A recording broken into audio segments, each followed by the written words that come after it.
Boa noite, sejam bem-vindos a mais uma noite da nossa série Prontos para a Sua Volta? Nessa noite o Fábio estará falando sobre os sinais de sua vinda. Será o que nós temos vivido nesses últimos tempos, a pandemia, a violência que dobrou? Será que isso representa a volta de Jesus, os sinais da volta de Jesus? Mas antes do Fábio trazer a mensagem dessa noite, convido você a louvar ao nosso Deus cantando a música oficial da nossa série, Um Pouco Mais.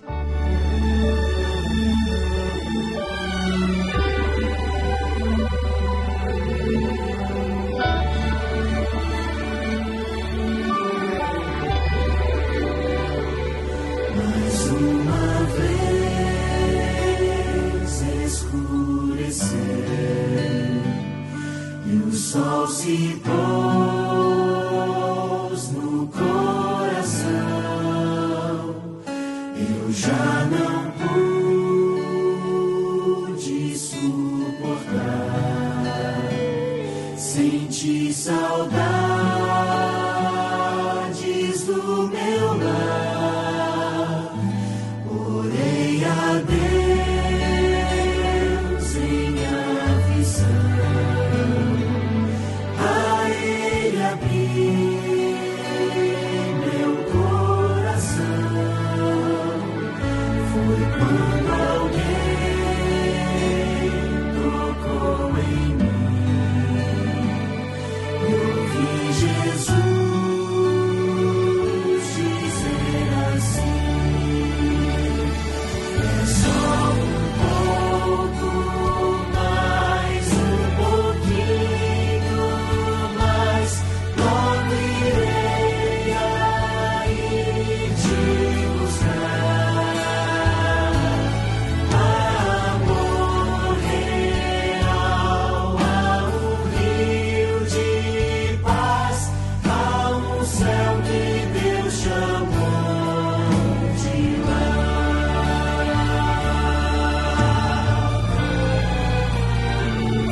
Mais uma vez amanheceu, o sol da fé em mim nasceu. E quando eu penso em desistir, Jesus me chama e diz assim: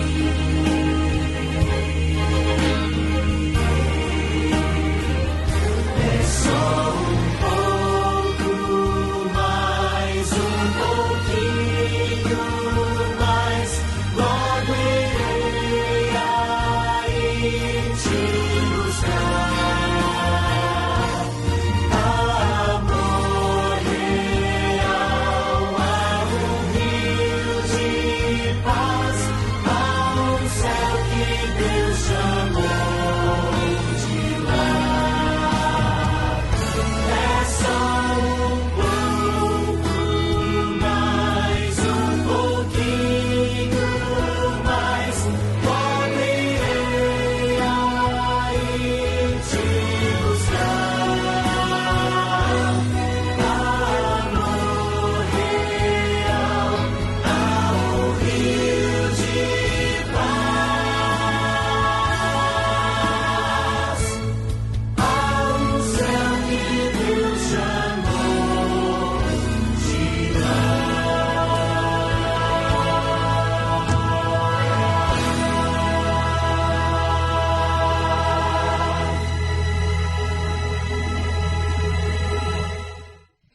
Vamos curvar as nossas frontes para falarmos com nosso Deus. Ó bondoso Deus, muito obrigado pelo privilégio que nós estamos aqui mais uma vez para ouvir a sua palavra. Que o Senhor possa usar o Fábio e que essa mensagem possa calar fundo ao nosso coração e nós estarmos mais atentos quanto aos sinais da sua vinda. São essas bênçãos que eu lhe peço em nome de Jesus. Amém.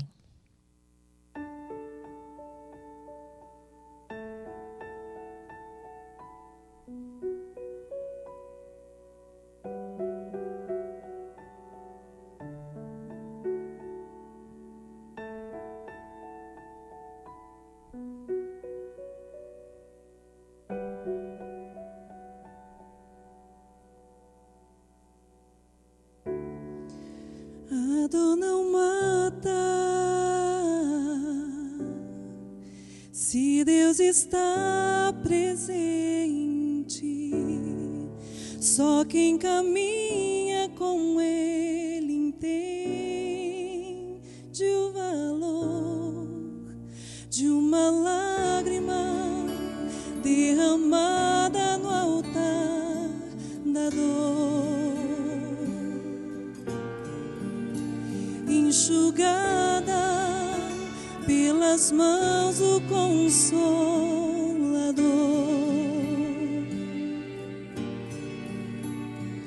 Se Ele quiser, Ele ressuscita mortos, Ele faz o impossível, tudo porque Ele é Deus.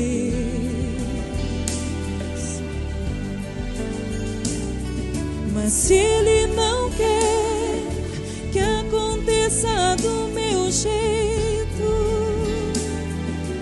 eu declaro que eu aceito. E agora o milagre sou eu. Sou eu. O milagre sou eu. Sou eu. Eu não vou parar.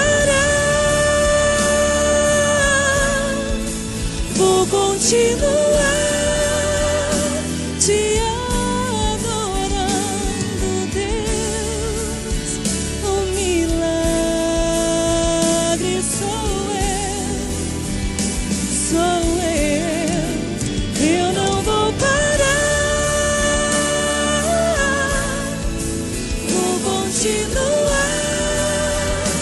te adorando, Deus. O milagre sou eu. Sou eu. Se Ele quiser, Ele ressuscita mortos, Ele faz o impossível, tudo porque Ele é Deus, é o meu Deus. Mas se Ele quiser que aconteça do seu jeito, eu declaro que eu aceito.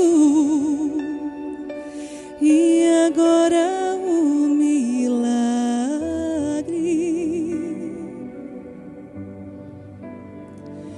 sou eu.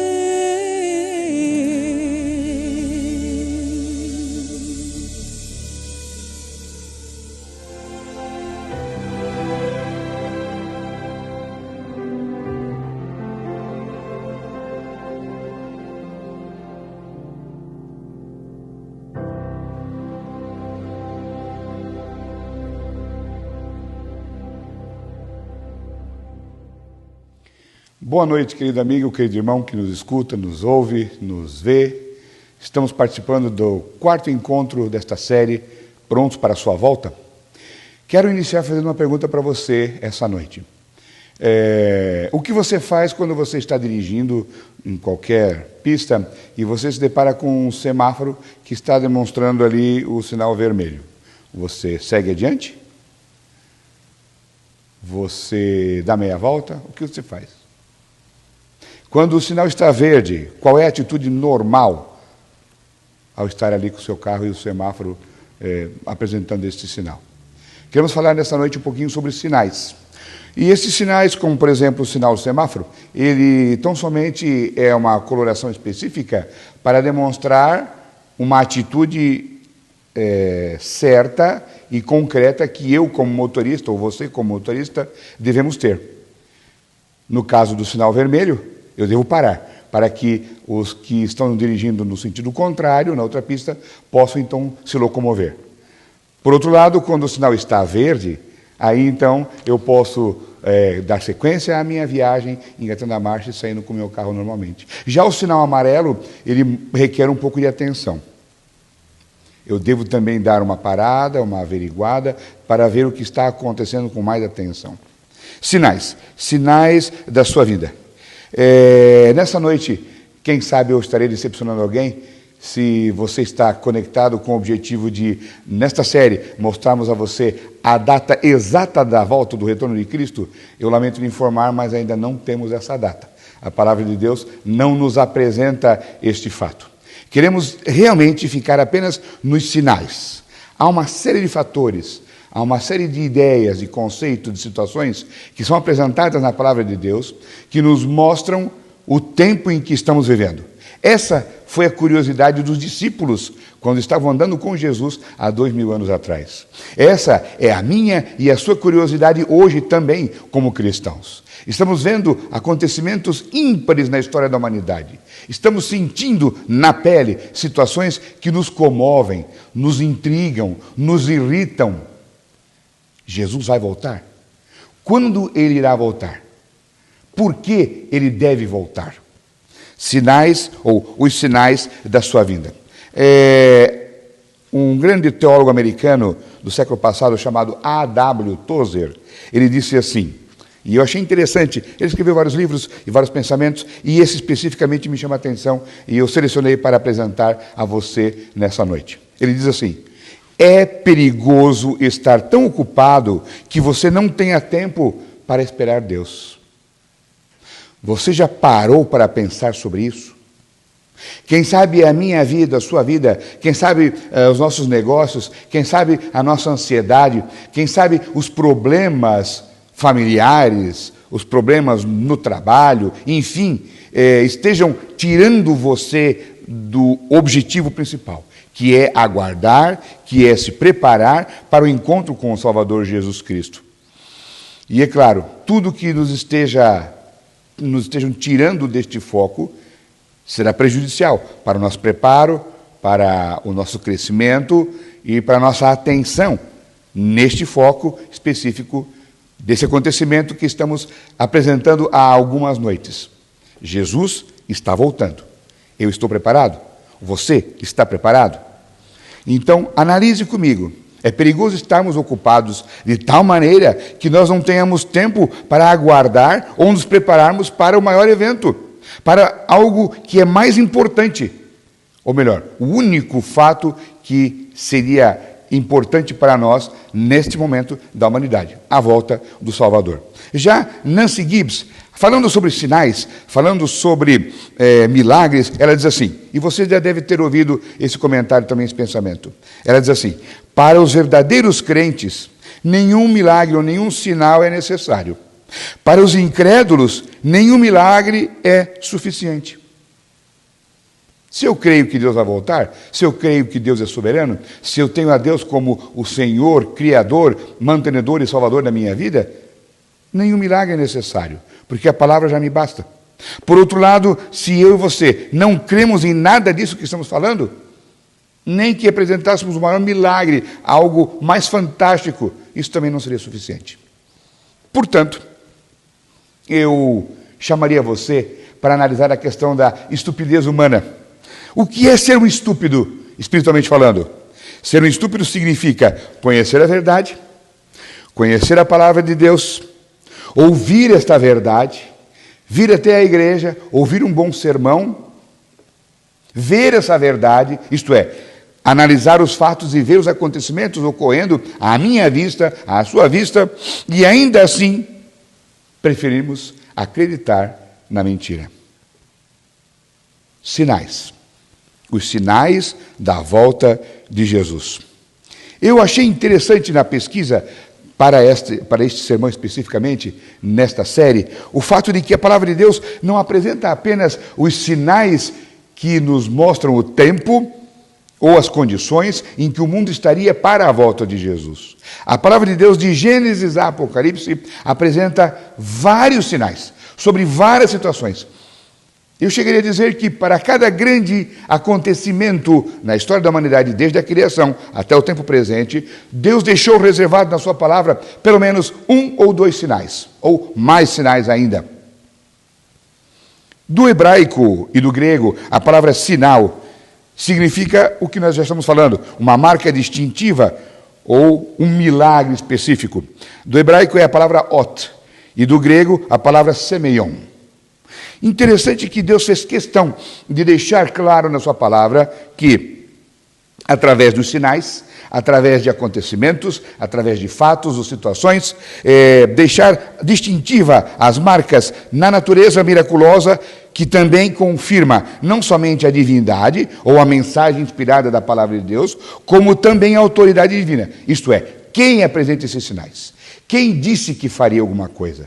Quem disse que estaria prometendo e agindo na história da humanidade? Isto é, na minha ou na sua vida. Então, eu gostaria de rapidamente apresentar a você, eu selecionei 7 momentos da história da humanidade, desde a criação até o momento presente. Eu quero citar nesse momento com você. A propósito, você tem a sua Bíblia já aberta aí? Esteja ela em mãos, já tem o seu papel, a caneta, o lápis. Eu gostaria de apresentar, então, alguns textos. Nós vamos ver muitos textos nessa noite. Mas eu gostaria que você já anotasse, como já indicamos em um outro momento, para que você posteriormente possa ler, rever, estudar com atenção e entender de fato os sinais que a palavra de Deus nos apresenta. Bom, vamos lá. O primeiro que eu gostaria de relembrar com você essa noite é um sinal que Deus deixou na criação. Estamos falando aqui de um fato que ocorreu há aproximadamente 6.000 anos atrás. Na criação, no livro de Gênesis, o capítulo 1 e o verso 14, nós encontramos Deus falando o seguinte: ao ir terminando a criação, ele fala assim: e Deus disse, Gênesis capítulo 1, verso 14, Deus disse que haja luzeiros no firmamento dos céus, para fazerem separação entre o dia e a noite, e sejam eles para sinais, para estações, para dias e anos. E desde que o mundo é mundo, nós olhamos para os céus e contemplamos os astros, contemplamos estes luminares que Deus preparou já na criação para a humanidade. E, através dele, o ser humano rege as colheitas, as plantações, a criação de gados e assim por diante.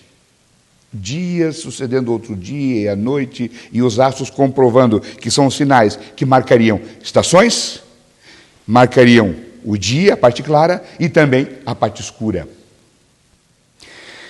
Praticamente 2.000 anos depois da criação, nós encontramos Deus apresentando um outro sinal. Logo após o dilúvio, você conhece a história, no capítulo 9 e o verso 12 a 17, nós encontramos agora um momento crucial em que o dilúvio acabou, as águas baixaram, a arca se assenta no Monte Ararat, e então Noé sai com a sua família e os animais da arca.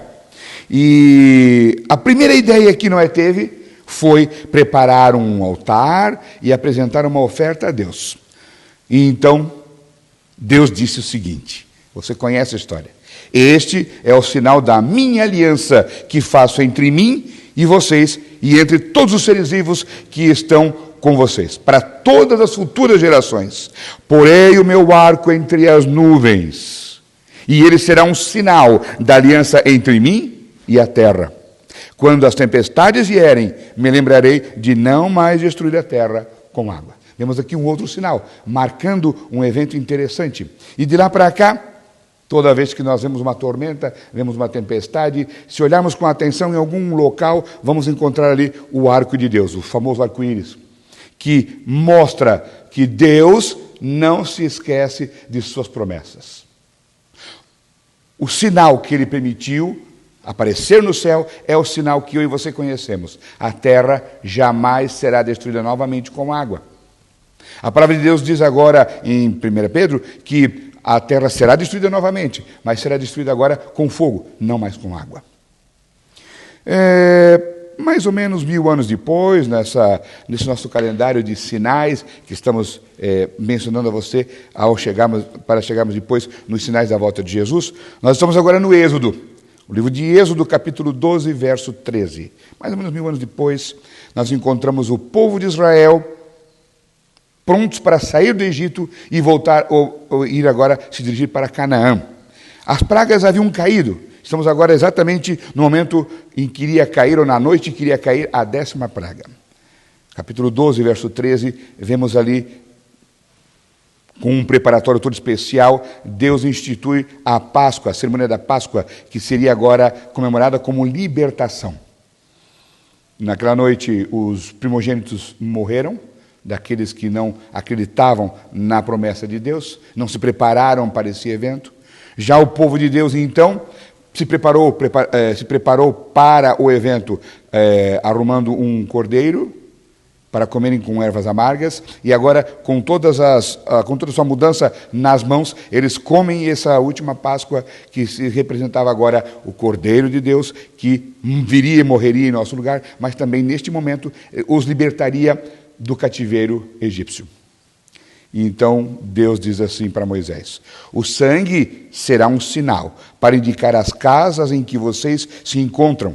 Quando eu vir o sangue, passarei por vocês, e não haverá entre vocês praga destruidora, quando eu ferir a terra do Egito. Você pode imaginar que evento grandioso foi esse?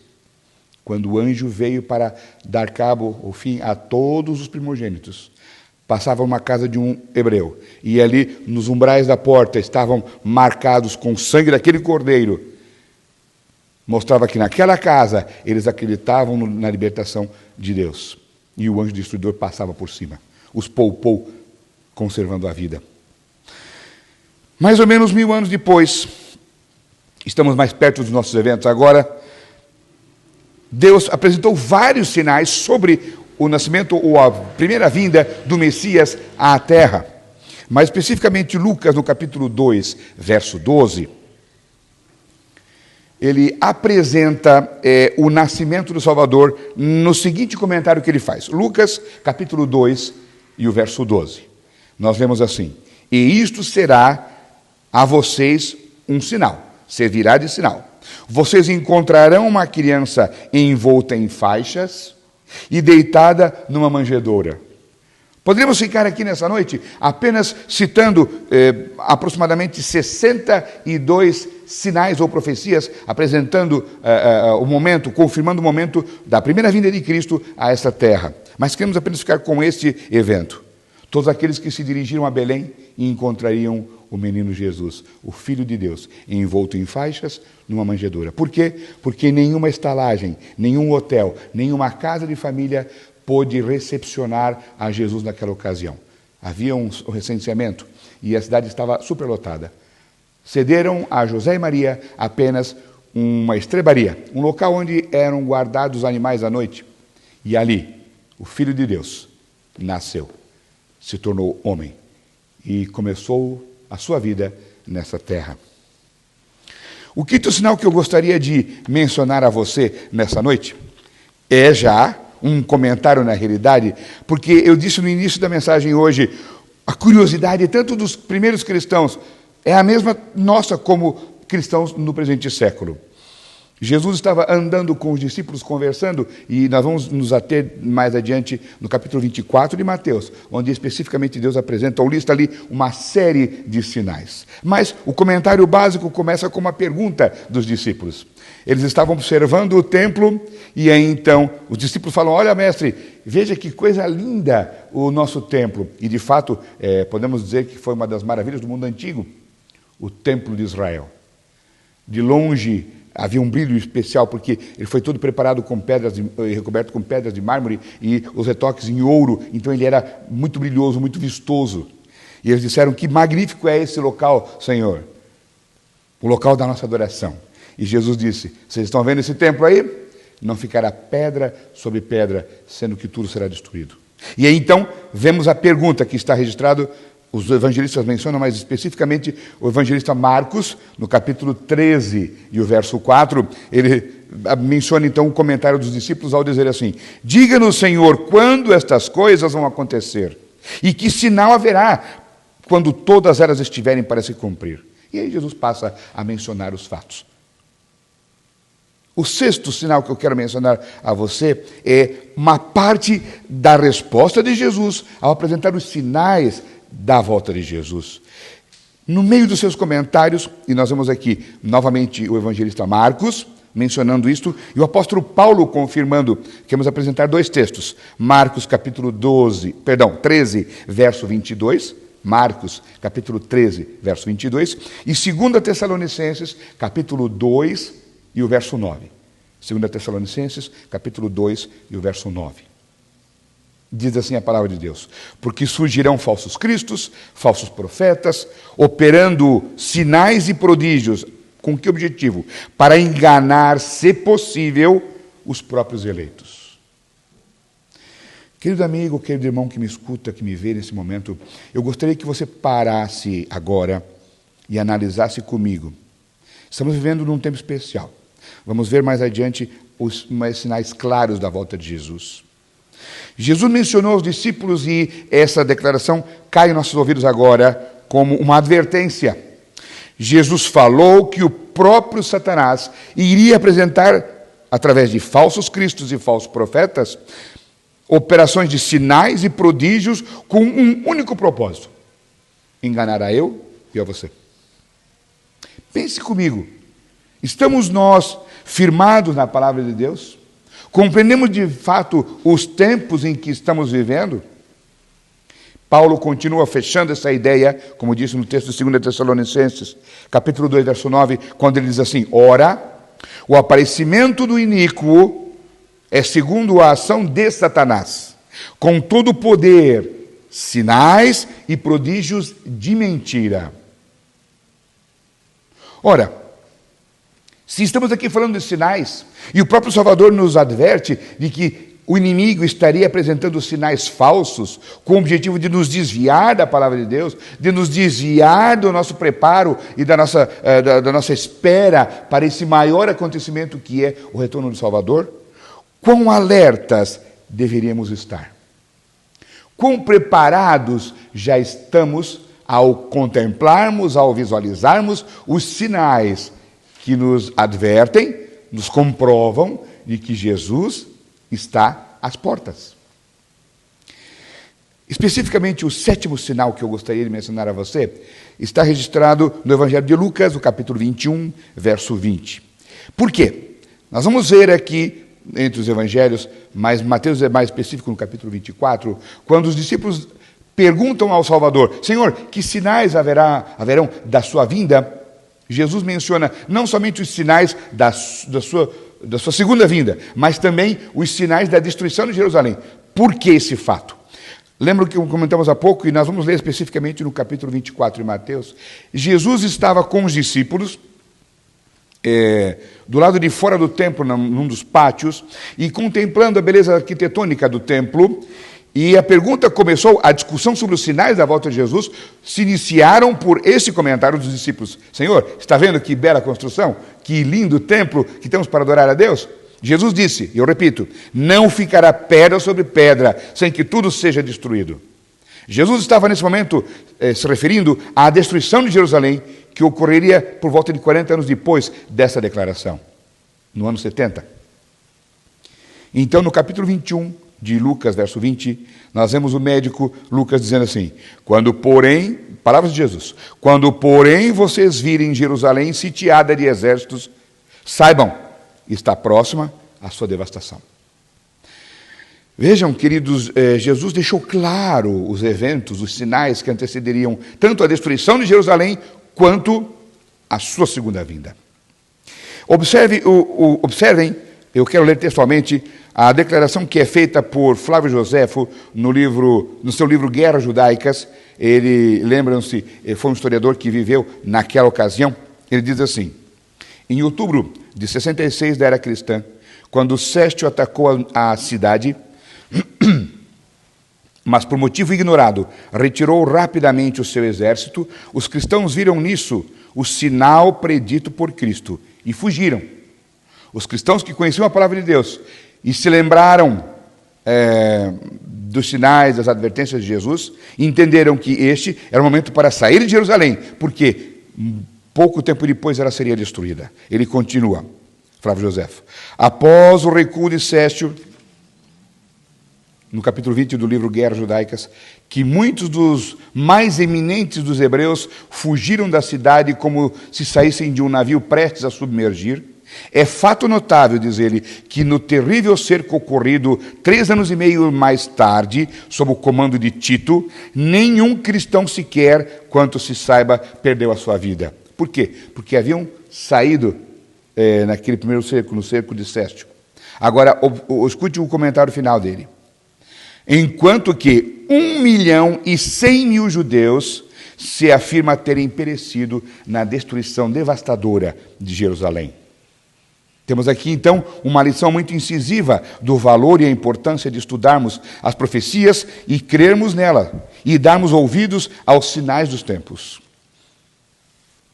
Quero convidá-lo, então, a juntos abrirmos e estudarmos com mais atenção agora o último texto dessa noite, o Evangelho de Mateus, o capítulo 24. Pegue a sua Bíblia, por gentileza, e vamos agora ver alguns detalhes especificamente agora, de forma assim mais detalhada, sobre a destruição de Jerusalém. Capítulo 24 de Mateus. Você está com a sua Bíblia aberta aí?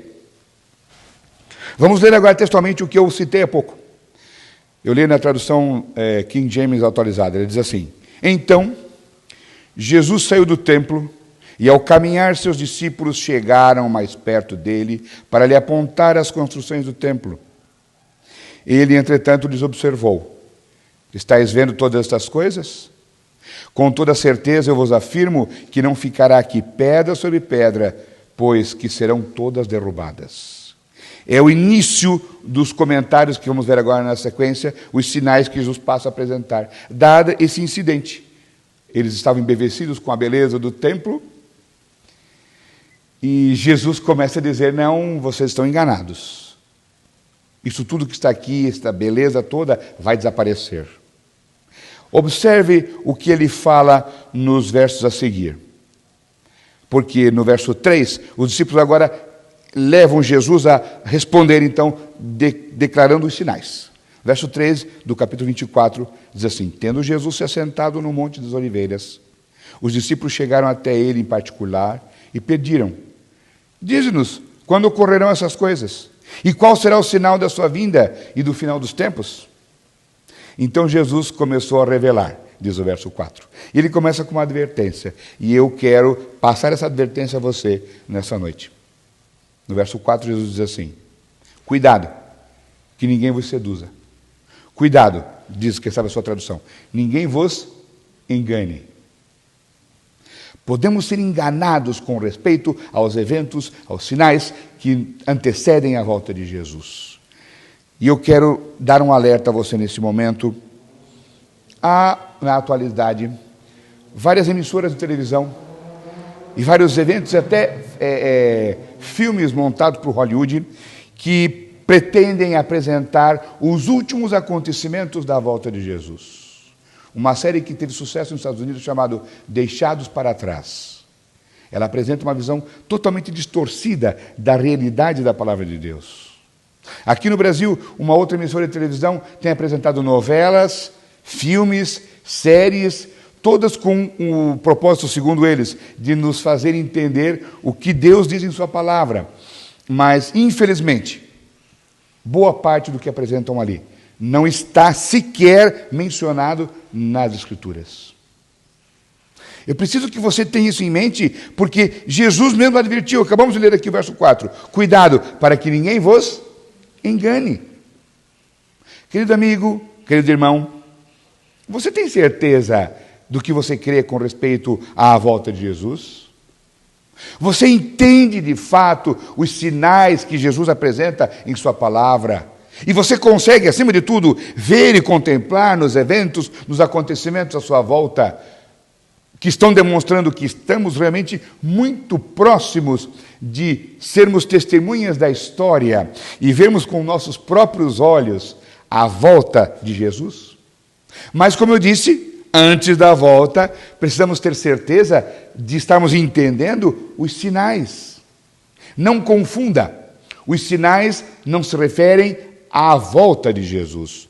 Os sinais se referem ao tempo e às circunstâncias nas quais estaríamos vivendo na ocasião da volta de Jesus. E aí vemos aqui, na sequência, verso 5, alguns sinais religiosos. Verso 5 diz assim, acompanhe comigo na sua Bíblia, Mateus 24, verso 5. Disse Jesus, pois muitos são os que virão em meu nome, proclamando, eu sou o Cristo, e desencaminharão muitas pessoas. Bem, então você já tem mais um sinal aqui no mundo religioso. Apareceriam pessoas no tempo do fim, no tempo que antecederia a volta de Jesus, afirmando isso, eu sou o Cristo. Você já ouviu falar de algumas pessoas, aí, passam por aí, estão por aí, afirmando serem a reencarnação de Jesus? Nós vamos ver alguns sinais mais adiante nesse capítulo que comprovam que Satanás se transfigurará e tentará mostrar que é o Salvador. Ele falará, quem sabe, no tom que Jesus falava. Ele se vestirá, quem sabe, como Jesus se vestia. E com um único propósito, já mencionamos há pouco, com o objetivo de tirar o povo de Deus do foco. De fazer com que os cristãos saíssem do conhecimento da palavra de Deus e começassem a acreditar em crendices, em mentiras. Então, esse verso 5 é um sinal religioso. Muitos virão em meu nome, proclamando, eu sou o Cristo. Lembre-se, Jesus, quando voltar, não estará andando conosco aqui, ou entre nós, neste mundo. Ele aparecerá, nós vamos ver na sequência dos textos, ele aparecerá em glória e majestade, será visível, mas não tocará a terra. No verso 6, nós vemos agora sinais no mundo político, certo? E vós ouvireis falar de guerras, rumores de guerras, todavia não vos desespereis, porque é preciso que tais coisas ocorram, mas ainda não será o fim. Você tem observado, já ouviu falar de guerras, rumores de guerras, batalhas, problemas, angústias? Jesus advertiu, por favor, não vos desespereis, porque é preciso que tais coisas ocorram, mas ainda não é o fim. Fábio, você quer dizer que toda essa angústia, toda essa guerra, todos esses problemas que temos visto no último século e agora no início desse século XXI, ainda não se refere ao fim? Sim, é o que acabamos de ler. Ainda não é o fim. Estamos muito perto, mas ainda não é o fim. E o verso 7 continua, falando do mundo político. Porque nação se levantará contra nação, reino contra reino, haverá fomes, terremotos em vários lugares. Bom, você agora deve menear a cabeça dizendo, mas Fábio, desde que o mundo é mundo tem guerras, desde que o mundo é mundo tem fomes e terremotos. É verdade. Mas nunca houve em escala tão grande, tão intensa e tão próximas umas das outras, como estamos vendo o final do século XX e início do século XXI. Guerras, rumores de guerras, uma nação se levantando contra a outra, fomes, terremotos em vários lugares. Até metade do século XX se ouvia falar, ou se constatava pela história e pelos dados científicos, por volta de 5 a 10 tremores de terras anualmente. A partir da década de 60 para adiante, isso teve um crescimento exponencial. Praticamente temos visto a cada dia um acontecimento em algum lado do planeta sobre um tremor de terra, sobre um vulcão, sobre uma guerra, enfim, nós encontramos isso praticamente diariamente. Na sequência, o verso 9 fala assim, verso 9, verso 10, sinais no mundo religioso. Então eles vos entregarão para serem afligidos e condenados à morte. E sereis odiados por todas as nações, por serem meus seguidores. Queridos, por sermos cristãos, nós seremos perseguidos. Aquele que realmente se preocupa em fazer o que Deus pede na sua palavra, será perseguido. E nós vemos os cristãos hoje sendo perseguidos de maneira intensa, lá no mundo árabe, lá no Oriente, mas também aqui no Brasil, também nas Américas, também na Europa. Cristãos sinceros estão sendo perseguidos. Mas o verso 8, então, Jesus afirma: contudo, Mateus 24, verso 8. Contudo, esses acontecimentos serão apenas como as primeiras dores de um parto. Você, minha irmã, você, minha querida, que já é mãe e que já participou, já sentiu na pele as dores do que antecedem o nascimento do seu filho, sabe do que estamos falando aqui. É por isso que Jesus fez questão de apresentar esse fato. Simples. A mulher não tem uma dor na sua barriga neste momento e vai parir o filho no minuto seguinte. Mas começa com uma contração agora, e as contrações vão se acelerando, e algumas demoram às vezes 3, 4, 5 horas até que seu filho venha a nascer. Algumas devem ser levadas para a UTI porque devem ser feitas a cesárea, porque não podem ter o parto normal. E as dores são terríveis. Mas é o que Jesus menciona aqui ilustrando. Contudo, esses acontecimentos. Que acontecimentos, Fábio? Os sinais que estamos vendo aí nesse capítulo 24. São apenas as primeiras dores, ou equiparado às primeiras dores de um parto. Seremos condenados à morte, verso 9. Seremos odiados por todas as nações por serem seguidores. Nesta época, verso 10, muitos ficarão escandalizados, trairão uns aos outros e se odiarão mutuamente. Não é o que estamos vendo hoje? Pessoas odiando outras pessoas, nações odiando outras nações. E aqui, especificamente, Jesus se refere àqueles mais íntimos, do ciclo mais íntimo, seja da família, seja até da igreja, no trabalho, na escola, enfim. Pense comigo. No verso 11, Jesus especifica agora mais uma vez, melhor dizendo, um sinal religioso. Então, numerosos falsos profetas surgirão com um único objetivo: enganarão a muitos. Por que você acha que muitas igrejas aí cristãs estão tão cheias na atualidade? Igrejas que ficam apregoando apenas prosperidade, sinais miraculosos e assim por diante, mas sequer tocam na palavra de Deus. Jesus diz aí: então numerosos falsos profetas surgirão e enganarão a muitos. Pergunta você que me escuta: você por acaso estaria sendo enganado hoje com respeito ao que alguma igreja esteja apresentando sobre a volta de Jesus? Sinais. Sinais no mundo natural. Vimos verso 6 e verso 7. Vá agora ao verso 29 desse mesmo capítulo. No verso 29, Jesus volta a falar sobre os sinais naturais e diz assim, observe bem o texto, porque muitas vezes as pessoas não param para analisar os fatos. E aqui o texto é muito claro. Jesus diz assim: imediatamente após o tormento daqueles dias, em outras palavras, outras traduções, diz assim, imediatamente ao tempo de angústia, que é mencionado em outros textos bíblicos, o sol escurecerá, a lua não dará sua luz, e as estrelas cairão do céu, e os poderes celestes serão estremecidos ou abalados.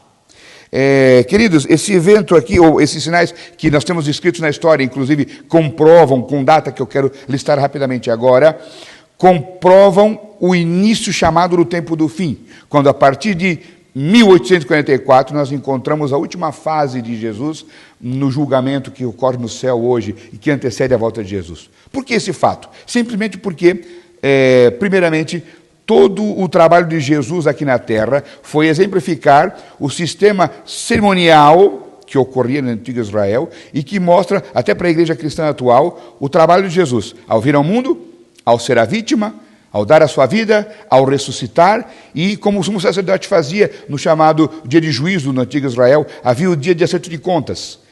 Uma semana antecedia tudo isso, e ali havia uma análise do coração, e era definido quem estava com Deus e quem não estava. E a Bíblia diz lá nos livros do Velho Testamento que aqueles que não aceitavam esse momento de julgamento eram condenados e eram tirados do arraial de Israel. É esse tempo que estamos vivendo hoje, de 1844 para cá, quando Jesus está intercedendo e dando agora um veredito final a cada caso, ao meu e ao seu caso. Mas Deus disse que haveriam sinais, como acabamos de ler, no céu, no sol, as estrelas cairiam. E veja, Esses 3 eventos que vamos mencionar agora ocorreram justamente para marcar o início do famoso tempo do fim, que Daniel menciona, os profetas do Velho Testamento também mencionam. Primeiro, o famoso terremoto de Lisboa, que ocorreu no dia 1º de novembro de 1755. Não devastou somente Lisboa, mas boa parte da Europa. Esse terremoto é considerado pelos historiadores como o maior terremoto que os seres humanos já presenciaram. E segundo os que estudam tremores de terra hoje, os sismólogos, eles dizem que haverá, agora eles dão uma de profeta, eles dizem assim, haverá um terremoto muito maior do que esse de Lisboa em nosso tempo, e que deve ter o seu epicentro por perto ali da Califórnia, que é onde há as maiores falhas da crosta terrestre. Fato que é confirmado por Apocalipse ao dizer que um dos últimos acontecimentos antes do retorno do Salvador será um grande terremoto que ocorrerá e devastará a terra. O segundo evento que a história menciona é chamado o dia do escurecimento do sol, que se deu exatamente ao meio-dia, como vários profetas mencionaram no Velho Testamento, que ocorreu no dia 19 de maio de 1780. E então, no dia 13 de novembro de 1833, nós temos a famosa queda das estrelas. Foi o maior evento de queda de estrelas, ou chuva de estrelas, que os astrônomos presenciaram. Há, de vez em quando, algum evento assim, mas nenhum ocorreu com esta magnitude e essa intensidade. Bem, esses são alguns sinais da natureza, mas há também sinais no mundo moral. E eu quero que você veja comigo rapidamente. O verso 21 e 22. Perdão, primeiramente o verso 12. E depois o verso 21 e o verso 22 de Mateus 24. O verso 12, estamos agora falando dos sinais do mundo moral. Jesus diz assim, e por se multiplicar a maldade, textualmente, nessa tradução, e por causa da multiplicação da maldade, o amor da maioria das pessoas esfriaria. Estamos vendo um tempo, queridos, que realmente parece que falta amor entre nós. Vemos pessoas sofrendo, vemos pessoas na sarjeta, passando fome, vemos pessoas angustiadas e viramos as costas e ignoramos como se nada fosse com a gente. Jesus diz aí, acabamos de ler verso 12, e por causa da multiplicação da maldade, o amor da maioria das pessoas se esfriaria. Vá agora ao verso 21 e verso 22. Ele volta aos sinais do mundo moral. Haverá, nessa época, uma grande tribulação no mundo, uma grande tribulação como jamais aconteceu desde o início do mundo até agora. E nem nunca mais haverá. A angústia será tal que realmente ninguém jamais entendeu. E ninguém jamais entenderá tamanha angústia. Mas o verso 22, Jesus dá um atenuante. Ele fala assim, e se aqueles dias, dessa última angústia que ocorrerá, e se aqueles dias não tivessem sido abreviados, nenhuma carne se salvaria. Mas, por causa dos eleitos, por causa do povo de Deus, por causa daqueles que creem na palavra de Deus, aquele tempo será encurtado, será diminuído. Tamanha a intensidade e a gravidade. Você acha que já estamos perto de ver ou de estarmos presenciando estes sinais morais? Se você tem alguma dúvida, caminhe comigo rapidamente alguns livros à frente agora, 2 Timóteo capítulo 3, verso 1 a 5. Paulo especificamente menciona aqui, e a impressão que eu tenho é que eu estou, ao ler esse texto, ouvindo um noticiário das maiores emissoras de televisão do Brasil. 2 Timóteo capítulo 3, verso 1 ao verso 5. Quero ler também textualmente, porque ele é um texto muito interessante e muito claro, por sinal. 2 Timóteo 3, 1 a 5. Diz assim, sabe, entretanto disto, nos últimos dias sobrevirão tempos terríveis. Os homens amarão a si mesmos, serão ainda mais gananciosos, arrogantes, presunçosos, blasfemos,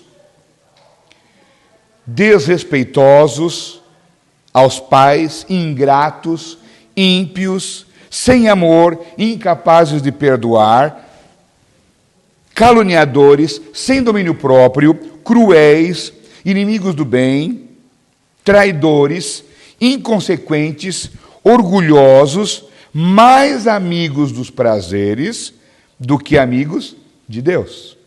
E então no final, Paulo faz agora um apelo, ao terminar a declaração desse tempo do fim. Com aparência de piedade, todavia, negando o seu real poder, afasta-te, portanto, desses também. Eu pergunto a você, esse texto não é claro? Esse texto não lhe chama atenção? Não lhe deixa, no mínimo, curioso de analisarmos o que acabamos de ler com o tempo em que estamos vivendo? O famoso tempo do fim? Ou os sinais que nos mostram de maneira clara e inequívoca que já ouvimos passos de um Deus que se aproxima? Pois bem, volte agora a Mateus 24, vamos ler mais 2 versinhos e estaremos encerrando então o nosso culto, o nosso sermão desta série nesta noite. Capítulo 24 de Mateus, agora eu quero apresentar a você, segundo o resumo que conseguimos fazer aqui dos principais sinais, quero apresentar a você agora o que, segundo esse capítulo, essa própria declaração de Jesus, nos leva a crer que é o último sinal que nos identificará como muito próximos ou agora às portas do retorno do Salvador. Mateus 24, o verso 14. Palavras de Jesus. Evangelho de Mateus, capítulo 24 e o verso 14. Acompanhe comigo. Este evangelho do reino será pregado em todo o mundo habitado, como testemunho a todas as nações, e então chegará o fim. Que sinal é esse, Fábio? Você tem a palavra de Deus em suas mãos nesse momento.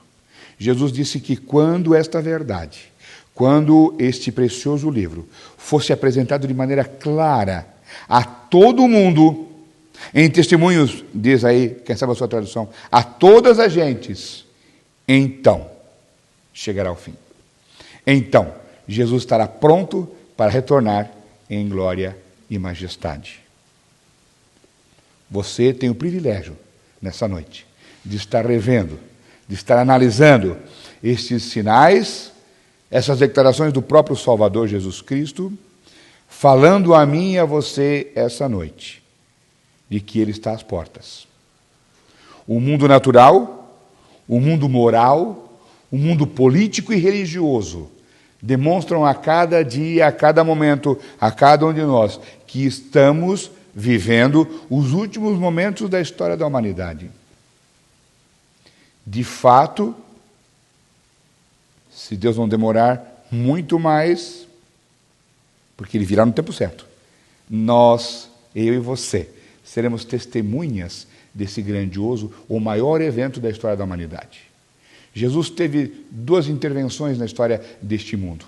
Logo após a criação, 2.000 anos depois, aproximadamente, interveio com o dilúvio que destruiu o planeta de então. 2.000 anos passaram e Jesus cumpriu a promessa, vindo como Messias, o Salvador de todos nós. E depois de 33 anos, depois de morrer numa cruz, depois de ressuscitar na manhã do domingo, Ele disse aos discípulos: eu voltarei.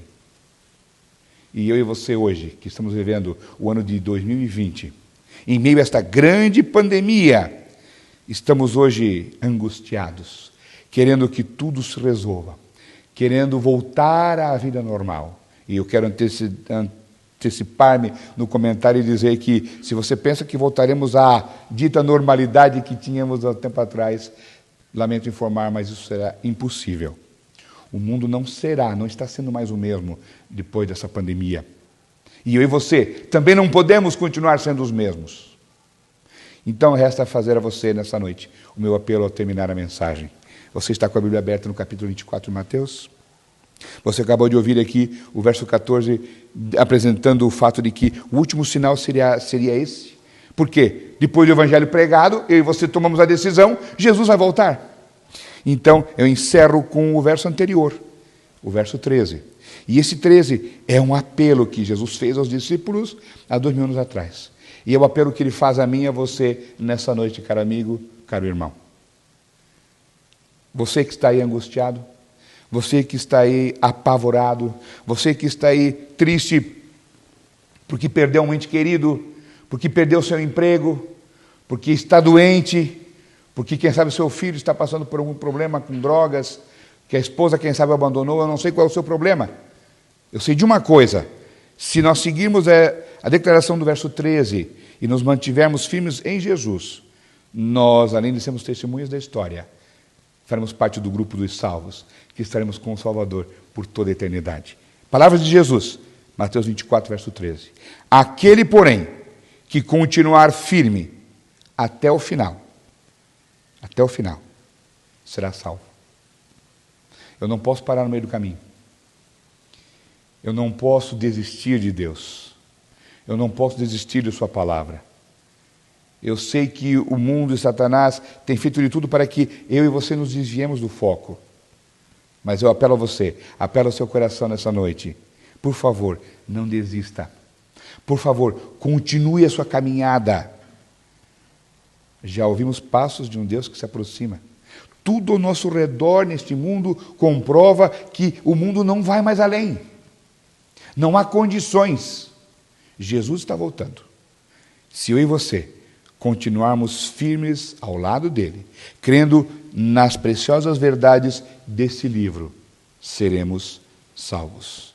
Deus deseja estar contigo. Deus deseja estar conosco e nos levar para o seu reino.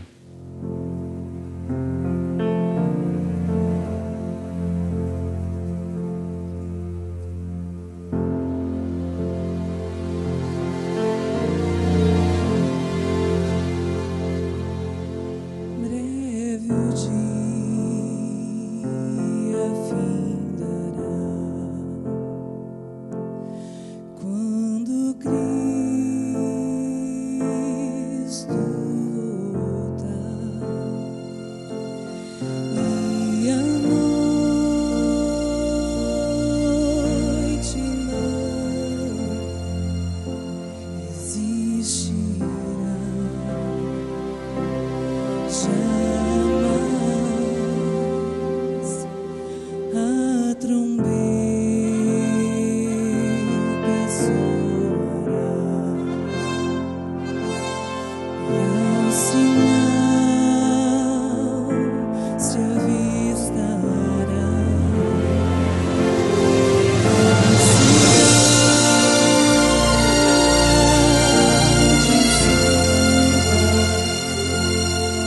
do Senhor.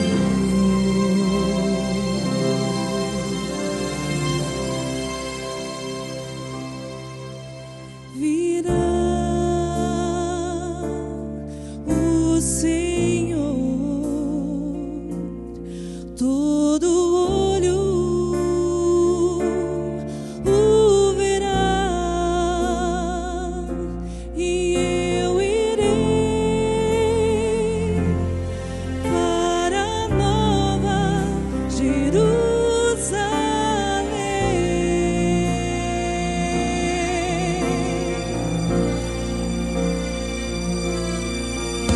E unidos em uma voz, o povo de Deus louvará o Senhor. Santo, Santo, Santo, Príncipe da paz, será o que todos iremos cantar. Aleluia, aleluia.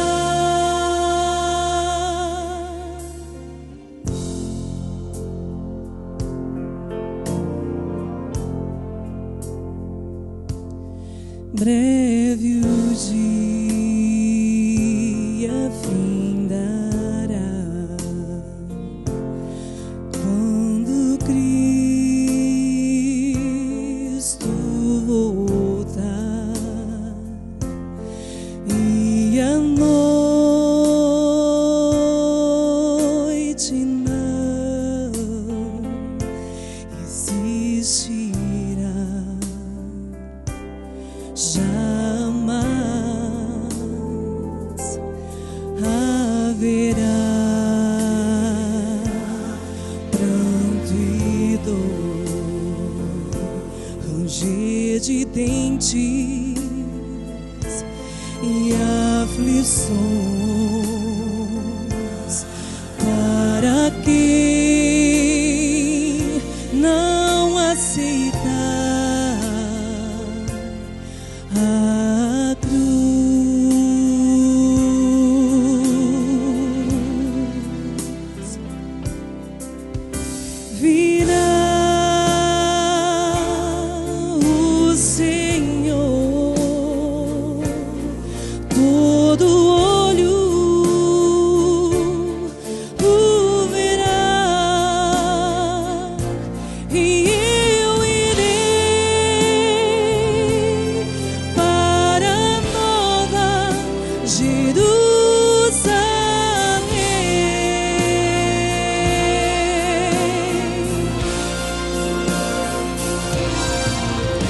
e unidos em uma voz, o povo de Deus louvará o Senhor. Santo, Santo, Santo, o príncipe da paz, será o que todos iremos cantar. Aleluia, aleluia.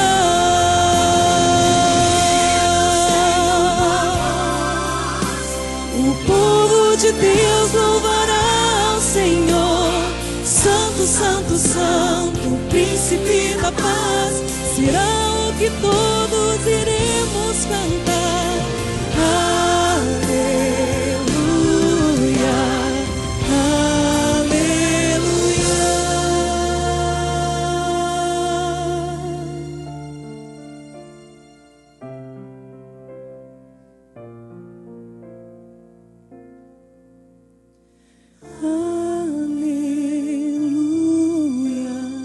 aleluia, aleluia.